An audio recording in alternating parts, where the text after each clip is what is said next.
اصبري. السلام عليكم ورحمة الله وبركاته. عاد أبت أطبب بكم اليوم، ما فائدة. اسكتي يا أمي الله يصلحك. إذا صار عندك بزر ولا تسبير من أبو 6 أشهر إلى أبو 100 سنة، الله يطول بأعمارنا وأعماركم على الطاعة. كحة بك، تحس إنك بك زكام، تحس إنك إذا حطيت راسك على فراش استشرقت. طحينة وعسل وزيت زيتون يخلطن مع بعض، مقادير تقريبا متساوية، أو لكن زيت الزيتون أقل شوي. اصبري الله يصلحك. ميزته انه البزر ما يكرهه، ويعني عادي بتخلطه بس وتعطيهم. دوتس بنجرب بس صغيرة. دوتس أنا داوي. طيب الحين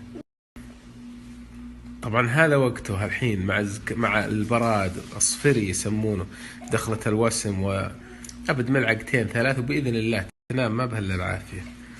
عاد بات زي الابو. دوري. يلا خذي.